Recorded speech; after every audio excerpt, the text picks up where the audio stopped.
Hello, Serge here from the Backyard Driving Range. All right, we got a really good question that came in, and it's a really short one, but good. And this comes from Jim Alex, and he says, "Hi Don, I enjoy watching your lessons on internet. I would appreciate learning how to use my legs to get more power and consistently more distance. Thank you, Jim Alex." Okay, reading this gives me the thoughts of takes me back 25 years ago, where everybody thought more distance came from more driving the legs. All right, and people were told back then with all the clubs, and especially as the clubs get longer, that you wanted the top of the backswing to drive the legs. And we were actually told to take the right knee and drive it down towards the left ankle and drive the legs through, and the legs are going to give you all the power. Okay, and there was a lot of players that were kind of successful at that. I mean, Jack Nicklaus had a lot of leg drive. Tom Weiskopf, most of all the guys back there that played in the 50s, 60s, and 70s, and 80s had a lot of leg drive, all right?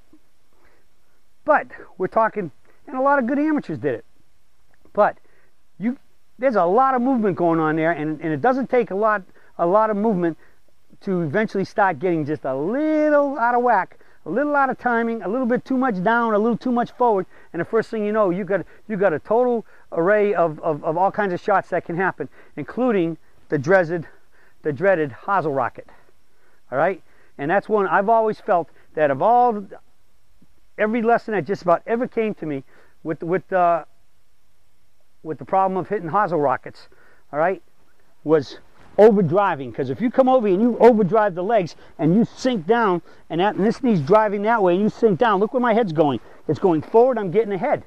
And if you're trying to release the club at impact and you're going forward, as compared to today, where most golfers have that, they want that forward shaft lean, so they're pulling the club through the shot more, what I call the lag, drag, hold, block. But when you're releasing the club and your arms are really straightening out, you got a good chance of putting a hosel rocket on it. So many times you've heard me describe the peak performance golf swing as the alternative energy shot, swing, okay? The alternative energy swing. We get our power not so much from big body drives, but the exact opposite, all right? So instead of having this big drive like this, we're going to be more like the windmill. And what does all windmills have, right? They're made a little bit in a tripod type position, okay, with 4 legs instead of 3, but they're still. And the wheel just keeps turning, okay? The wheel up there just keeps turning in the wind. The wind keeps making it turn, and it's generating the power. Well, our windmill, we're a 2-legged windmill, but we want to get the wide knees outward pressure to make it look like a building. And what's swinging? We're getting our power through swinging the arms faster. We hold the body quieter with the wide knees outward pressure, resist the knee movement going back, so we get a lesser turn and we get more lift. We're going to have the 3/4 limited turn swing, and from here we just accelerate the arms forward. So the easiest way to understand this is just imagine the concept of centrifugal force. If I have a rock hanging on a string down here right now, all right, and it's just hanging there, and I flip the rock up in motion, and I get it going, and I start letting more string out, right? What's going to happen to my hand as that rock starts going faster and faster, even to the point where I might start hearing it go whoof, whoof, whoof. I'm hearing it whooshing around going there, right? What happens to my hand? It moves less. That is centrifugal force. That's the force that the energy goes from the center outward, and the farther it gets outward, the faster it goes. But what it also needs is a heck of a lot more of what? Stability of the hand to do it. Because if I get that thing going real fast and all of a sudden I start doing my hand, the whole thing falls out the rock can't stay in orbit anymore because it's lost its control center. All right? So you got to keep that center, and it gets tighter and tighter. Well, here's the symbolism you have to have to do the peak performance golf swing. And I promise you, anybody who's doing it knows it works, because why? It's physics. We're changing the physics. Instead of changing it from a lot of body motion, more things move. And what is secret number 1 of the peak, rule number 1 of the peak performance golf swing? Set up and swing. Fewer angles, the better.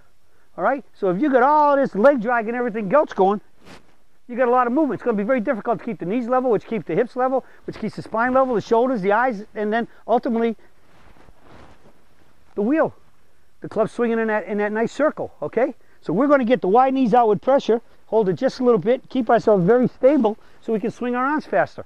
One time a student asked DJ, he was hitting balls behind us. I was giving a lesson, and he was like, probably back about as far as that tree is behind me. And I asked the student, I said, what do most people tell you to do, most instructors tell you to do in a traditional golf swing if you want to hit the ball harder or farther? He said, they tell you to widen your stance, and because you need a broader base, because you're going to take a bigger turn and a longer backswing. So I said, are we going to do that? He said, heck no. And I said, okay, what are we going to do? So instead of answering it, he knew DJ, we'd played golf before, he just yelled over to, hey DJ, what do you do when you want to hit the ball harder? All right, and DJ was just about ready to hit a shot, to pull the trigger, and he stood up like this and he said, I hold my knees more and I swing my arms faster that way, pointing at the target. All right, so what's he saying? He's saying, I'm going to hold my hand more so that I can swing this rock on this string faster that way. We don't go for the wider stance, we don't go for the bigger turn, we don't go for the longer backswing, because why? All those things will destroy angles. And secret number one is fewer angles the better. So we maintain our angles, put a little bit more emphasis on our knees so you can get back in here. And the whole thing is to swing this rock faster on this string, which is made up of the club shaft and my left arm in the backswing to impact, and my back arm, my right arm in the forward swing. So we still do our normal swing, but put a little bit more emphasis on number one, that I'm going to do what? Hold my knees more, and I'm going to try to swing my arms faster. Not my body. Okay? Hope you understand this. This is the key. The PPGS is the alternate energy swing. Centrifugal force. Rock, swinging on a string, supported by the hand. The body is the hand. Your left arm or forward arm is the string, and the club head is the rock. Okay? Well, that's how we hit it farther, longer, straighter, more consistently, because we have the swing with the fewest angles, because fewer angles are better, and we hit it more solid and straight because we're swinging with centrifugal force being our main force of source. Hey, that even rhymes. But our main source of our energy. All right? Ooh, that was tough coming out. All right? Centrifugal force is our friend. Less body, faster hands, arms, and club. That's it for today, and I'll be talking with you all again soon.